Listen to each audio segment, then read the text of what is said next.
अगला क्वेश्चन आपके सामने है और इसका ताल्लुक भी Dalton law of partial pressure से ही है।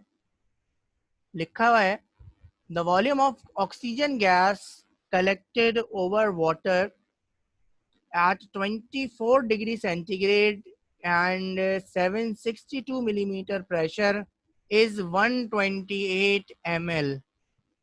Calculate the mass in gram of oxygen obtained. अगर इस न्यूमेरिकल को यहाँ तक आप पढ़ें तो आपने देखा कि वॉल्यूम दिया हुआ है 128 ml, टेम्परेचर दिया हुआ है 24 डिग्री सेंटीग्रेड, ये दो चीज़ें आपके पास हो गई। प्रेशर आपके पास दिया हुआ है 762 मिलीमीटर ऑफ मरकरी, प्रेशर हो गया आपके पास।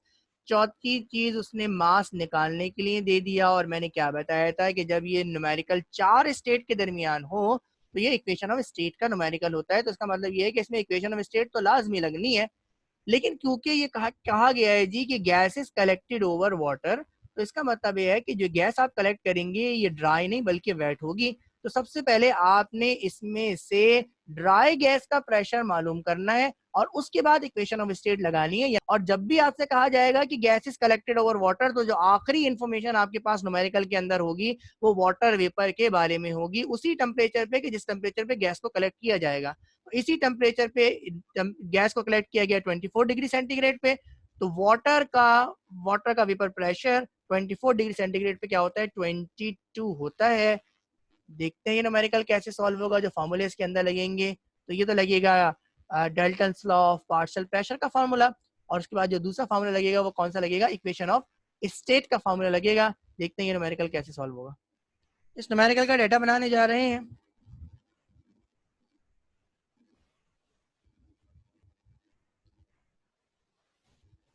लिखा है volume of oxygen gas collected over water.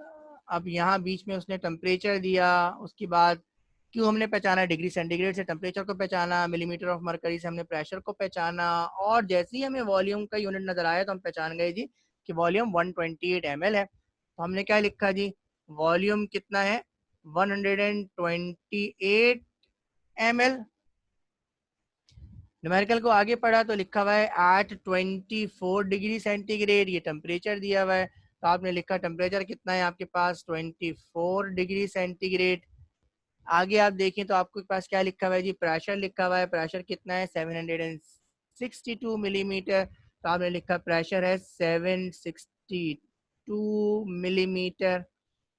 आगे कह रहे हैं कैलकुलेट द मास। मास आपको क्या करना है जी, फाइंड करना है। तो आपने लिखा जी मास यानी small m is equals to find, और आगे आपके पास कुछ इंफॉर्मेशन दी हुई है किसके हवाले से, वाटर वेपर के हवाले से, जिसका प्रेशर क्या है जी 22 मिलीमीटर ऑफ मरकरी है। तो आपने लिखा जी प्रेशर ऑफ वाटर वेपर, और इसको आपने क्या लिखा जी 22 मिलीमीटर।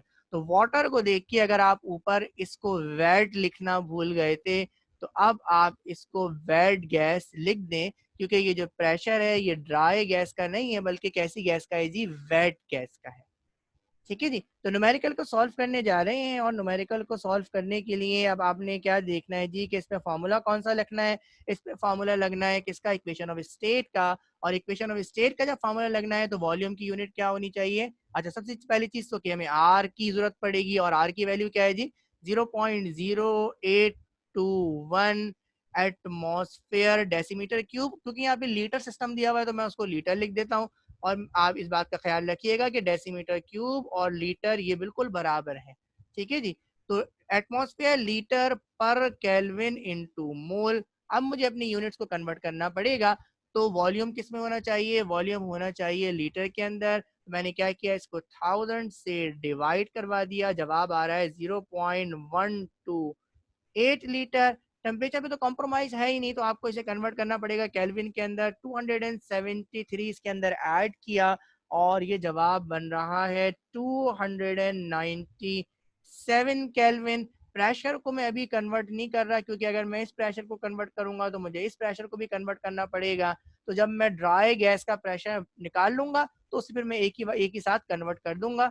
देखते हैं जी न्यूमेरिकल कैसे होगा। आगे इसको हम सॉल्व करने जा रहे हैं। सबसे पहले हमने क्या लिखा, हमने लिखा finding pressure of dry gas, ठीक है जी। और इस प्रेशर ऑफ ड्राई गैस को मैं यहाँ पर पी मानूंगा, क्योंकि यहाँ पे इस वाले जो पहला वाला पी था उसको मैंने क्या लिख दिया, वेट गैस लिख दिया, ठीक है जी। तो मैंने क्या लिखा, मैंने लिखा जी यूजिंग डेल्टन्स लॉ, ये फॉर्मूला मैं लगाऊंगा तो डेल्टन्स लॉ को मुझे इस्तेमाल करना है। According to Dalton's law pressure of dry gas ये किसके बराबर होगा, pressure of wet gas minus pressure of water vapour.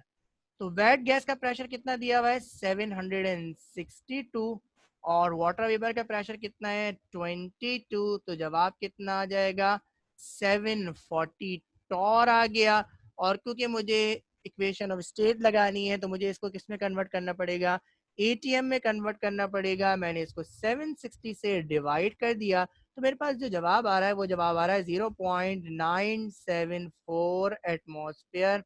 तो ये मेरे पास क्या आ गई, पी की वैल्यू आ गई जो कितनी है जी 0.974 एटमॉस्फेयर है, ठीक है जी। आप इसको प्रेशर ऑफ ड्राई गैस भी लिख सकते हैं, ठीक है जी। क्योंकि मुझे इक्वेशन ऑफ स्टेट लगानी है और उसमें डायरेक्ट में P V is equal to NRT का फॉर्मूला लगाऊंगा, इसलिए मैंने इसको क्या मान लिया है, पी मान लिया है।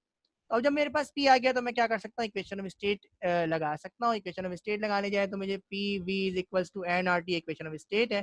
देखते हैं हमारे पास क्या क्या चीज़ें मौजूद हैं। तो प्रेशर मेरे पास मौजूद है, ये रहा। वॉल्यूम मेरे पास मौजूद है, ये है जी। नंबर ऑफ मोल्स मेरे पास मौजूद है, नहीं है, ठीक है जी। आर मेरे पास मौजूद है, टी मेरे पास मौजूद है। तो मुझे क्या निकालना पड़ेगा, इसकी मदद से सबसे पहले मैं एन निकालूंगा और जब एन निकाल लूंगा तो एन की मदद से मैं फिर क्या निकालूंगा, एन की मदद से फिर मैं निकालूंगा आपका मास निकाल लेंगे हम।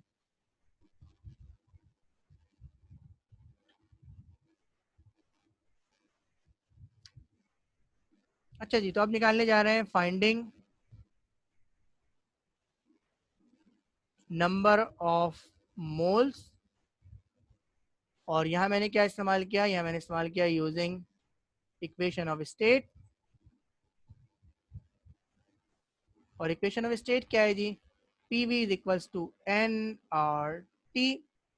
वैल्यू सब्सटीट्यूट कीजिए, प्रेशर की वैल्यू क्या है जी 0.974, वॉल्यूम कितना है 0.128, नंबर ऑफ मोल्स मुझे निकालने हैं।